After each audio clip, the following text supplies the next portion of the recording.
Liebe Freunde, am heutigen Sonntag lesen wir: In jener Zeit sprach Jesus: Ich preise dich, Vater, Herr des Himmels und der Erde, weil du das vor den Weisen und Klugen verborgen und es den Unmündigen offenbart hast. Ja, Vater, so hat es dir gefallen.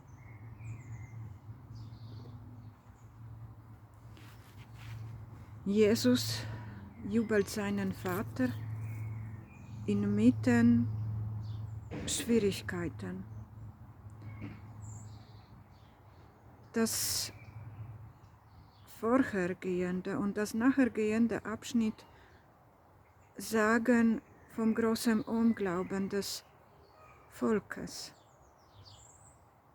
Und Jesus konnte in seinem Vater trotzdem fröhlich sein und das Gute sehen, das ihm geschenkt wurde und das den Kleinen geschenkt wurde. Wer sind die Kleinen? Das sind die, die das Evangelium nehmen mit einem einfachen, kindlichen Herzen an. Wenn ihr nicht werdet wie die Kinder, kommt ihr nicht in das Himmelreich. Und so zu sein vor Gott und Gott gegenüber und dem Glauben gegenüber ist eine Gabe Gottes, die wir dank Christus empfangen können.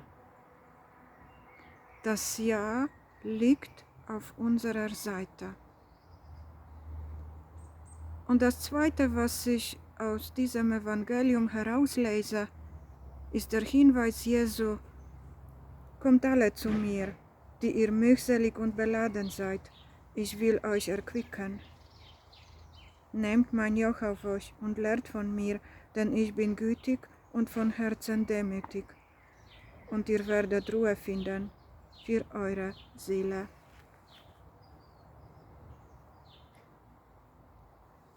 Demut und Stille des Herzens helfen maßgeblich, die Schwierigkeiten zu überwinden. Und ich denke jetzt an die Anbetung, zu der Jesus uns immer wieder einlädt und die auch noch in vielen Kirchen angeboten wird, dass man zu Jesus kommt. Er wohnt sowieso in jeder Kirche, in jedem Tabernakel, dass wir dort kommen können.